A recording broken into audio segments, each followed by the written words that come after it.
Rahim, salam alaikum wa rahmatullahi ta'ala wa barakatuhu. Que la paix soit avec vous, où que vous soyez, qui que vous soyez le bienvenu.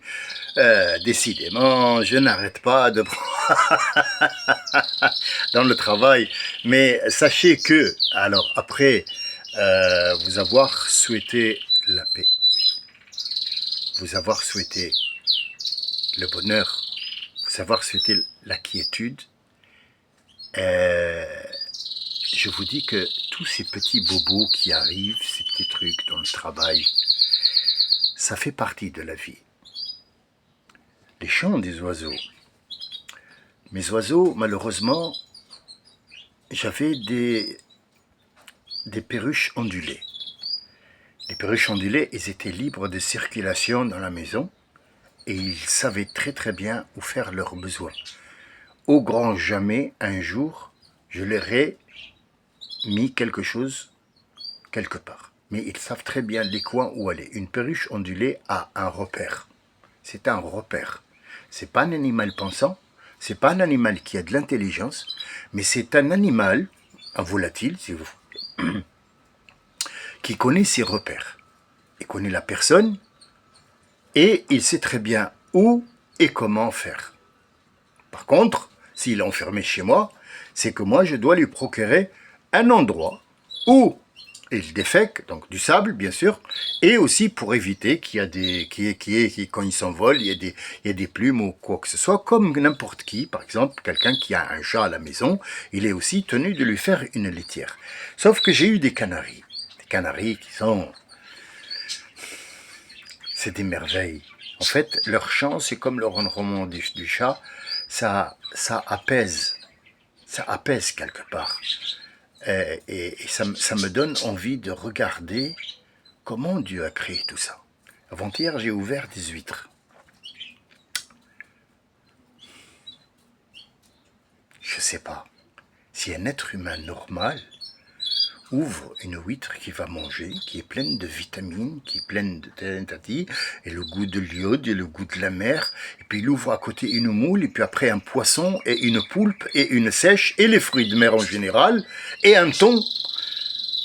Il se demande comment ce monde est fabriqué. Est-ce qu'il a été fabriqué seul, ou est-ce qu'il y a un architecte? Cet architecte, est-ce qu'il est humain? S'il est humain et qu'il a fait toute cette beauté-là, comment peut-il faire du mal? Donc ça ne peut pas être humain. Donc l'humain lui-même est une mine d'informations et de stupéfication. Je pense que le mot il est faux. Quelqu'un qui est stupéfait. Quelqu'un qui a la bouche bée ouverte devant cette création qui est, surtout au niveau du cerveau, incroyablement sophistiquée. Donc il ne peut y avoir qu'un Dieu. Là, j'utilise cette entrée-là, cette introduction, pour vous parler de quelque chose qui est énorme. Elle n'est pas dans Surat al-Anbiya, et pourtant je vous avais dit que nous parlions et nous resterons dans Surat al-Anbiya. Mais une sortie de route peut apporter une explication qui pourrait un petit peu être sévère dans le sens compréhension pour quelques-uns. Par exemple, il y a 16 prophètes qui ont été nommés dans cette sourate. Sourate al-Anbiya, les prophètes, et non pas les messagers. Sachez qu'à un certain moment, je vous ai donné la différence entre un prophète et un messager. Qu'est-ce qu'une prophétie? Une prophétie, c'est que tu as vu, ou Dieu t'a fait voir quelque chose que les autres de ton genre, qui sont normales, ne peuvent pas avoir et ne peuvent pas être connectés.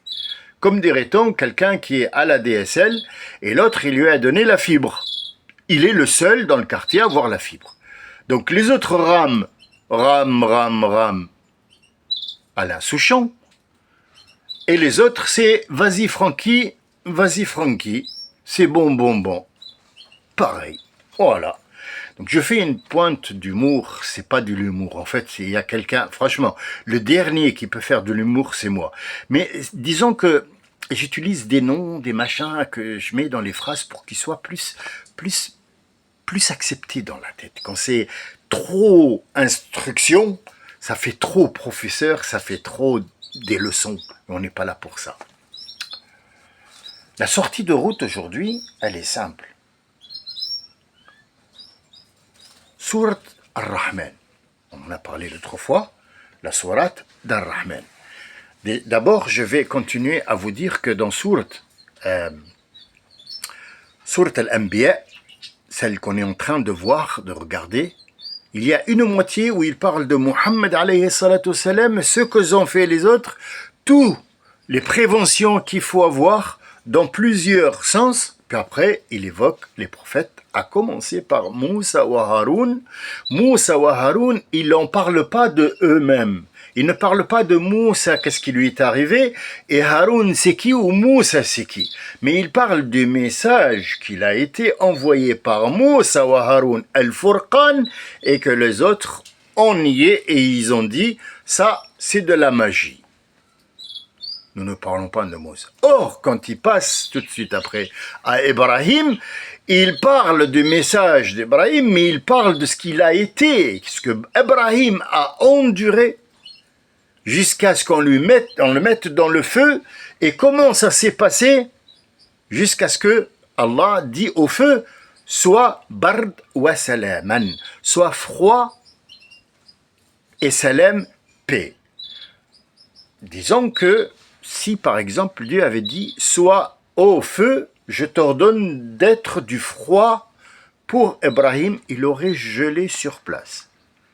Mais bardan wa salaman, c'est un froid, disons, allez, on va utiliser le mot climatisé. Vous vous rendez compte, 1 kilomètre de bois, c'est 1 kilomètre, nous n'avons pas le métrage exact, on est bien d'accord, mais selon la description d'Allah Azza wa Jal, comment ils ont mis pour qu'ils ne sortent pas, ils ont tout étudié pour que ce jeune homme qui pèse, quoi, il avait 15 ans, c'est un jeune homme de 15 ans, 14. Entre 15 et 14, on n'a pas l'âge exact. Donc il t'explique au début, avant de te parler d'Ibrahim et de ce qu'il a enduré, qu'il était de 15 ans. 15 ans, combien il va? Et combien? Allez, disons même s'il est gros, combien? 60 kilos. 60 kilos, on lui creuse un fossé en diamètre et on met les sièges tout autour de ce diamètre pour être sûr que quand il va être capté dans le feu, parce qu'il doit être capultaqué. Hop, on l'envoie dans le feu. Il ne peut pas sortir. Et s'il sort, les autres, ils le voient. Vous vous imaginez leur stupidité, ce qu'ils vont utiliser comme arme pour neutraliser quelque chose qui n'est pas neutralisable.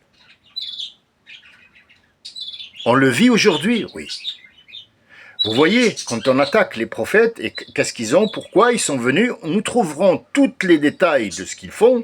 C'est une preuve par rapport aux premiers versets qui sont venus. En fait, on attaque des points vitaux dans la vie de l'être humain. Ils sont contents. Ils sont contents. Ah, ils ont tout eu ce matin. Tôt, et ils sont copains, et pourtant, des perruches ondulées et des canaris ne peuvent pas vivre ensemble. Chez moi, ils vivent ensemble. Il n'y a aucun problème. Ils chantent, ils ne sont pas là. Bien. Où je voulais vous emmener. Vous allez comprendre comment, moi, j'ai ouvert une huître et je voulais vous donner cette vue, mon regard vers une huître. Vous allez me dire, c'est quoi là? Là, on est en train de parler de Coran, il nous parle des huîtres. D'accord. Sourate Ar-Rahman, il dit Maraj al-Bahrayni Baynahuma barzakhun la yabghiyan. C'est à la fin de Sourate Ar-Rahman, il nous explique qu'il y a deux mers. Entre eux, il y a ce qu'on appelle un champ magnétique et ils ne peuvent pas se mélanger. Ça, c'est le sens supérieur. Supérieur. Primaire. Bien. Si on plongeait un petit peu. Maraj al-Bahrayni. Bahr et Bahr. Bahr, il y a de l'eau et il y a de l'eau. L'eau, c'est quoi? Ce sont des informations. L'eau qu'on a en nous, c'est des informations. L'eau qui est dans les yeux, c'est des informations. L'eau est porteur d'informations. Sans l'eau, il n'y a pas de vie, puisqu'il n'y a pas d'information. Si tu n'as pas l'eau, tu es sec, ou une dame est sèche, ou un enfant est sec, d'eau, déshydraté, il meurt. Pourquoi? Parce que le corps ne reçoit plus d'ordre pour vivre. Pour vivre, il lui faut absolument qu'il y ait quelqu'un qui boit de l'eau, pour que cette eau puisse alimenter ce corps. C'est tout simple. Bien.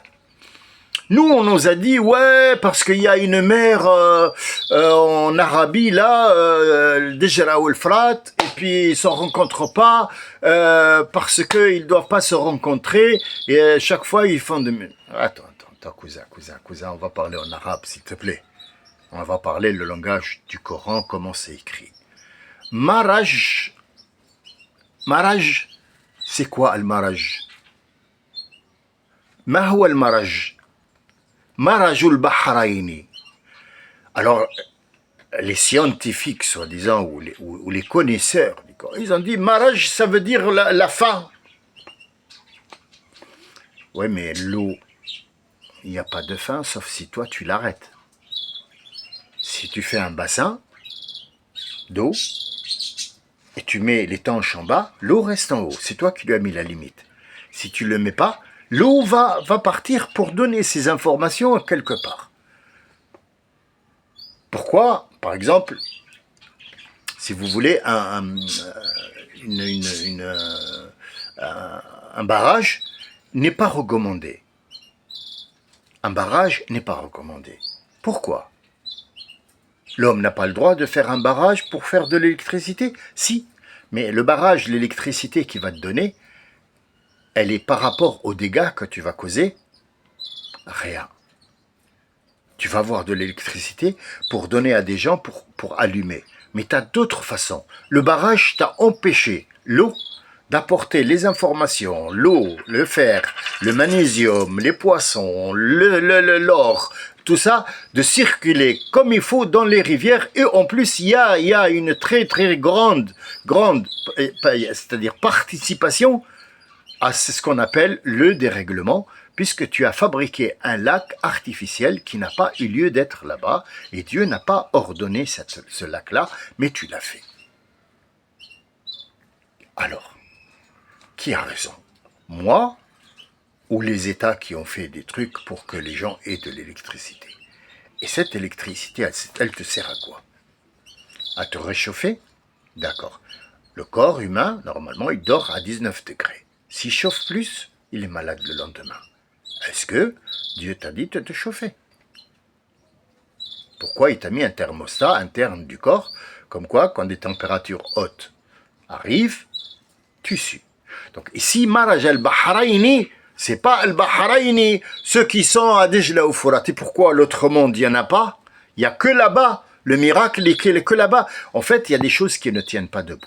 Quand la science est venue, on a découvert 12. Je suis formel sur le nombre. 12 endroits où l'eau, que ça soit 2 fleuves, ou que ça soit 2 mers salées, ou que ça soit une mer et un fleuve, où l'eau ne se rencontre pas. Allez sur Internet, je ne peux pas vous mettre en bas un lien, parce que je vous envoie sur une chaîne pour le faire de la pub, je ne fais de pub, je ne reçois pas de pub, et je ne fais pas de pub, mais c'est à vous d'aller voir quels sont les 12 points dans le monde où l'eau ne se rencontre pas. Et vous allez voir ce que vous allez voir. Vous allez découvrir que la traduction qu'on nous a dit, les informations qu'on nous a données, est fausse par rapport à cette aïe. Mais ça ne s'arrête pas là. Voyons voir ce barrage qui empêche les 2 eaux de se rencontrer. Est-ce qu'on le voit? Non. Baynahuma barzakh. Al-barzakh, c'est comme si vous voulez dire un vortex. pourquoi est fabriqué un vortex? Mis à part les films à la con et Star Wars et Luc, je suis pas ton père et je suis pas le père de Gaël aussi. Gaël, c'est pas mon fils. Mais c'est une sorte de magnétisme qui fait repousser cette eau et cette eau. Les koufars sont venus pour dire « Ouais, mais bon, votre histoire ne tient pas debout, c'est parce que les molécules de cette eau-là et les molécules de cette eau-là, ils sont contraires, donc c'est automatiquement avec un courant d'eau. Oui, mais tout frottement produit de la chaleur, Ahmar. C'est en 6e, ça, on apprend ça. Tout frottement produit de la chaleur. Donc, deux eaux qui se frottent, ben, ça fait un orage. Ben oui, il y a deux eaux qui se sont frottées et c'est l'air qui les a frottés. Pour qu'il puisse y avoir une charge électrique et hop, l'hydrogène qui est dedans avec l'oxygène forme une goutte d'eau. C'est de la chimie? C'est de la chimie. Chimie physique. Primaire. D'accord. Pourquoi ils ne se rencontrent pas? Alors, le mot rencontrer, faux. La yabrienne, c'est écrit en arabe. La yabrienne. Al-bara, bara, c'est l'offense. Al-bara, c'est l'offense. Fa'idha bara ahadun ala ahad. Si une personne offense une autre personne, telle et telle et telle et telle. Si deux groupes s'offensent, vous faites telle et telle et telle et telle. Si un animal bara sur un autre animal, c'est l'offense. Cette eau ne peut pas offenser l'autre mot. Cette eau-là ne peut pas offenser l'autre eau. Pourquoi? Si l'eau rentre dans un autre eau, il offense? Oui. Parce que ce système-là n'est pas comme celui-là. Et comment on le sait? Dans l'ayah qui suit après, il dit yakhruju minhum al-lu'lu'u wal-marjan. Pourquoi vous démontez, vous êtes en train de démentir les preuves de Dieu? Ça a été répété plusieurs fois. Chaque fois, maraj al-bahrayn la yabriyan baynahuma la yaltaqiyan baynahuma barzakhun la yabriyan. فَبِأَيِّ آلَاءِ رَبِّكُمَا تُكَذِّبَانِ. Vous, les gens et les djinns, donnez-moi une seule bonne raison pourquoi vous démontez ça puisque c'est visible à l'œil nu. D'accord. Mais pourquoi ces deux eaux ne se rencontrent pas? Parce que يَخْرُجُ مِنْهُمَا les deux, al-lu'lu' wal-marjan. Nous allons nous arrêter sur al-lu'lu' pour cette fois. Ça va être simple. Pour qu'on n'encombre pas, il faut juste prendre cette information et regarder. J'ai ouvert cette huître et je me suis mis à manger les autres. Ils sont pareils tous, bon, différents, un peu. C'est le même mécanisme, c'est le même organisme, c'est la même façon de truc, mais ils sont petites différentes, un peu grandes, sur la droite, sur la gauche, un peu plus foncées, celle est plus rose. En fait, ils sont différentes comme nous. Bien. C'est un animal, oui, c'est un fruit de mer. Bien. Je mangeais les autres et je regardais celle-là. Alors j'ai pris ma loupe, puisque je suis très connecté sur ça, et j'ai regardé de près. Je suis pas scientifique, je suis pas docteur, mais j'ai vu qu'elle avait un système de digestion. Une entrée, une sortie. Une entrée, une sortie? Oui. Une entrée, une sortie. Attends. Qu'est-ce qui se passe dans certains dans certaines huîtres? Est-ce que toutes les huîtres sont perlières? Non. L'eau, c'est les perles. Wal-marjan, c'est le corail mort. Al-marjan, c'est le corail mort. C'est un animal qui est mort. C'est un animal qu'on appelle le corail en français. Et en arabe, il ne s'appelle pas corail, nabatul bahr. Par contre, quand il meurt et il laisse son squelette, calcairiser en quelque sorte. Elle va prendre le calcaire de cette eau-là et elle va rester comme ça blanche ou rouge. On sort et on en fait des colliers, on en fait beaucoup de choses, hein, il n'y a pas que ça. Les perles aussi, on en fait énormément de choses. Mais la principale source de revenus des gens où ils ont des sources perlières comme les pays, la Polynésie ou alors la mer Rouge chez les Arabes, le Yémen et tout ça, ce sont des perles pour faire des colliers. Zine, il appelle, pour que vous vous faites joli avec. Alors, qu'est-ce qu'une perle et comment elle est? Je vous apprends rien. Mais on est dans une sénitude et on parle. C'est vrai que je suis sorti du chemin de Surat Naba, mais ce que je dis est plus important aussi. Autant important que ce que je vais vous dire. Pourquoi il a évoqué Moussa, Haroun, et puis ils ne sont pas dans l'ordre, et jusqu'à arriver à l'autre, Sodome et Gomorrhe, et ainsi de suite.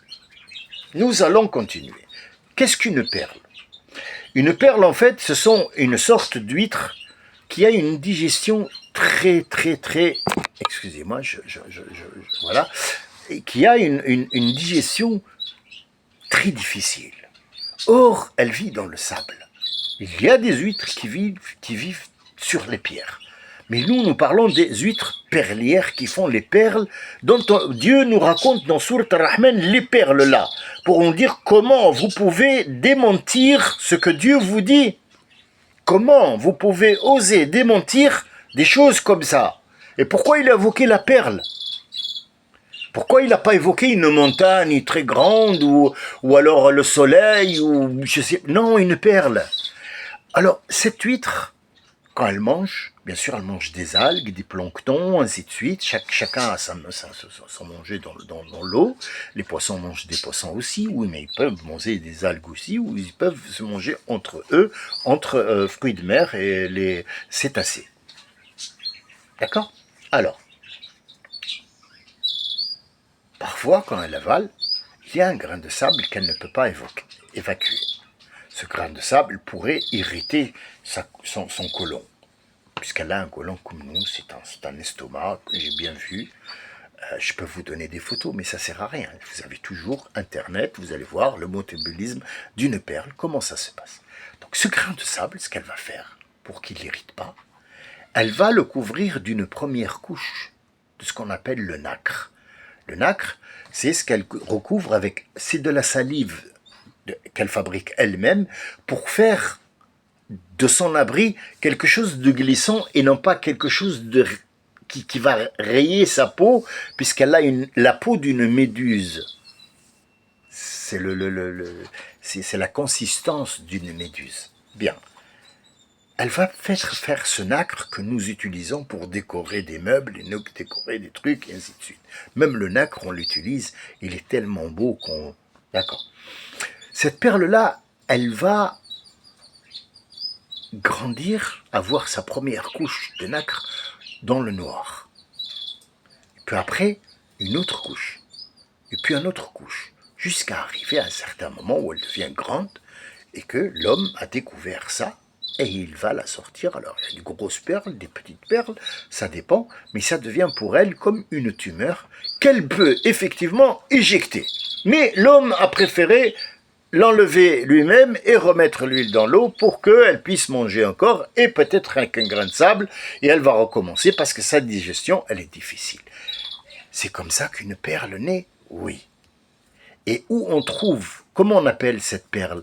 On l'appelle le Maknoun, dans une autre sourate qui est avant Ar-Rahman, c'est ce Al-Waqi'a, il parle, il dit Al-Qur'an fi kitabin maknoun. Maknoun, ça veut dire il est caché comme une perle, couche sur couche, comme une perle dans le noir, mais pas dans la matière, dans ce qui est pas visible. Il faut juste que tu ailles voir, ouvrir les yeux et regarder. Tu vas traverser couche par couche jusqu'à trouver ce petit grain de sable qui va changer toute ta vie. Et c'est le grain de sable que tu vas étudier, c'est pas les couches. Donc quand je vous parle de Moussa et de Haroun, j'évoquais le nom parce que la chose dont je voudrais parler dans Sourate Al-Anbiya, c'est ce que les gens à qui a été envoyé Moussa ou Haroun ont refusé. Pourquoi il n'a pas dit Moussa seulement? Pour vous dire que même il leur a envoyé 2 prophètes. 2 prophètes. Frères, ils viennent pour la même chose. 2 pour la même personne, et pourtant, ils les ont accusés de magie. Vous connaissez le reste, et si vous ne connaissez pas, nous aborderons le chapitre de Moïse, et Inch'Allah, je l'ai aussi promis l'autre fois, mais il y a tellement de choses à comprendre avant, pour pouvoir pénétrer ce Coran et aller voir La yamassahu illa al-mutahharun.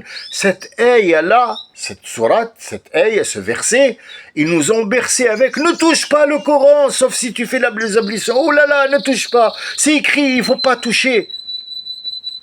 C'est écrit nulle part. C'est écrit nulle part. Il ne parle pas du Coran. Al-Qur'an, fi kitab maknoun. Ce Coran, vous allez le trouver fi kitab. Kitab, le kitab en arabe, c'est un ensemble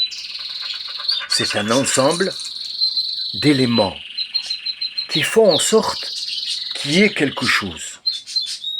Chut, dis donc. Doucement, doucement les enfants.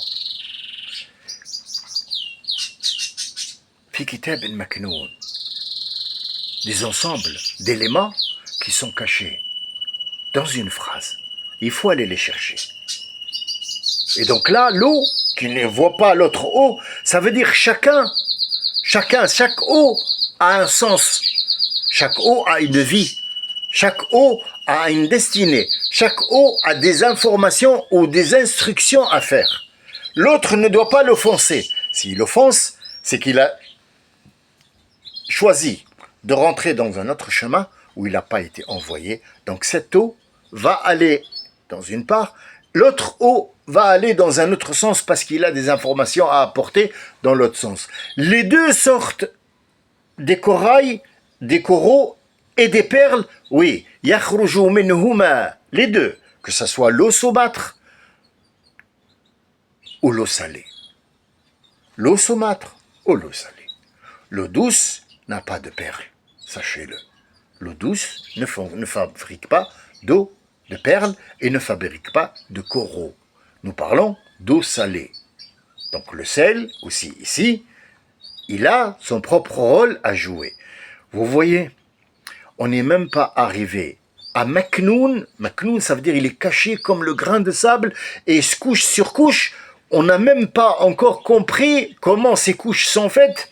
Et il y a des gens qui sont pressés vite de vouloir aller vite, allez, casse là la perle pour qu'on voit le grain. C'est la ayah qui dit Khuliqal insanu min ajal. Dans Sourate Al-Anbiya, ici, Khuliqal insanu min ajal. L'être humain a été créé, il est impatient. Il a été créé d'impatience. Donc, c'est écrit comme ça. Donc, ayez patience et ayez de l'endurance, parce que ce qui va être révélé maintenant va être dur à encaisser. Donc prenez d'abord un petit somnifère, un petit suppositoire pour enlever le petit truc là de constipation, et enlever Zama, tu sais tout, et tu es je connais tout, et quand tu seras à l'aise, t'as plus rien dans le ventre, et t'as plus des idées de merde, là on va continuer à te dire pourquoi il a évoqué Moussa en avant, et pourquoi il a évoqué Haroun avec, et pourtant il l'a jamais évoqué que sur Danta, quand il a tiré par la barbe. C'est compliqué? Non. C'est facile? C'est très facile. Pour qui? Pour celui qui ouvre son esprit à ce Coran-là et qui ne mélange pas les choses.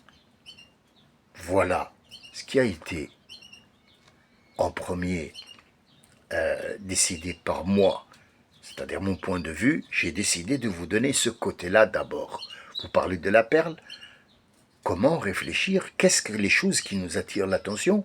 Tout le monde est en train de manger des crevettes. Tout le monde mange des homards. Tout le monde mange, enfin pas tout le monde, mais les oligos français ou russes ou ce que vous voulez, mangent du caviar. Qu'est-ce qu'un caviar? C'est un poisson, c'est des œufs de poisson qui puent le poisson. Combien ils sont vendus? Bah, les kilos, il peut arriver à 1000 euros et vas-y, on commence à 1000 euros et on est parti. Et il pue? Oui. Et la truffe? Pareil, ça sent fort. Tout ce qui pue est cher? Oui. C'est qui a dit ça? C'est l'être humain. Est-ce que c'est interdit? Non, c'est pas interdit. C'est pas interdit pour moi de manger une huître et de essayer dans la bouche de trouver cette iode. Qu'est-ce que c'est que l'iode? L'iode, en fait, c'est l'eau salée qu'elle a transformée en sel corporel pour qu'elle puisse vivre. Je vais vous donner des informations qui vont nous aider aussi dans les prochains, Inch'Allah, jours.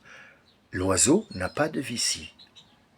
Tout animal volant, tout volatile n'a pas de vessie. Donc, il fait partie des deux animaux qui ne font pas pipi, qui n'urinent pas. Il n'y a aucun oiseau qui urine. Fais ce que tu veux. Tu veux te casser la tête contre les murs, casse-toi la tête sur les murs.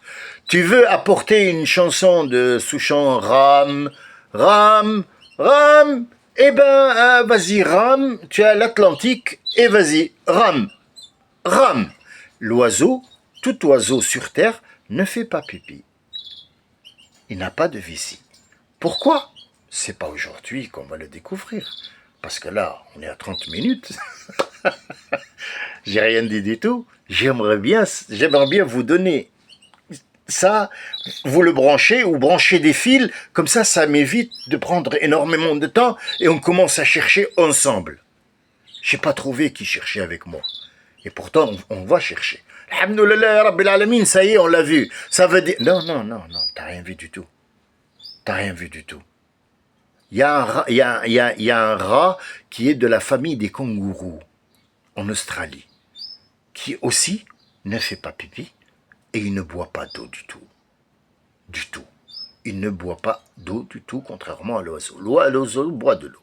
Mais il défèque en même temps. Parce que s'il urine, vous vous rendez compte de ce qui se passe. Ça, c'est mon avis à moi. Après, vous avez toujours, vous avez l'espoir que je vais vous dire pourquoi il urine pas. et pourtant, je viens de vous dire que c'est pas le moment. Vous voyez, je l'ai fait exprès pour vous dire que mais vas-y, dis-nous, putain, on va attendre l'autre. C'est ça, sourate al-Anbiya. خُلِقَ الْإِنسَانُ مِنْ عَجَلٍ لَا تَسْتَعْجِلُونَ. Doucement, doucement, doucement.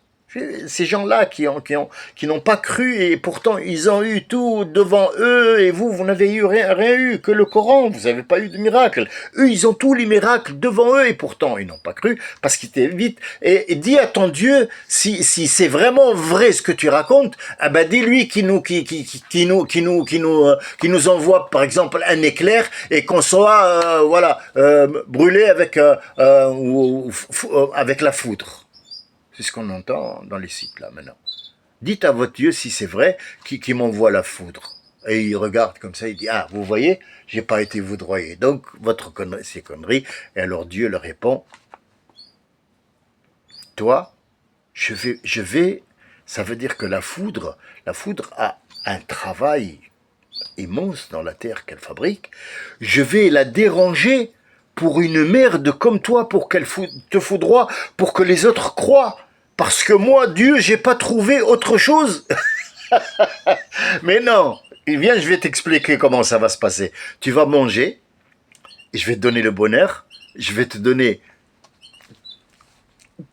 tout ce que tu veux. وَإِذَا كَفَرُوا فتحنا لهم أبواب كل شيء. فلما كفروا. Quand ils ont fait ça, ils ont dit, ouais, dis à ton Dieu qu'il nous foudroie. Là, allez, on attend, vas-y. Foudroie-moi, t'es où Dieu? Foudroie-moi. Il n'a pas été foudroyé. Dieu lui a dit, mais je vais te donner. Mais non, mais je vais pas te foudroyer. Je vais pas te foudroyer. Je vais te donner. Allez, tiens. Des sous, gogo, des voitures, machin, pour te laisser dans ton ignorance comme ça. Comme ça, quand tu vois, viendra chez moi le jour du jugement. On est toujours dans la sourate Al-Anbiya. Le jour du jugement, quand tu viendras, tu vas comprendre ce que ça veut dire. Foudroie-moi si tu existes. J'espère que la foudre ne s'abattra pas sur ce pays, ni le vôtre, ni votre maison, ni votre entourage. Je vous remercie de votre écoute et puis je vous dis peut-être à tout à l'heure. Peut-être à demain, on ne sait jamais. Salam alaikum wa rahmatullahi wa barakatuh.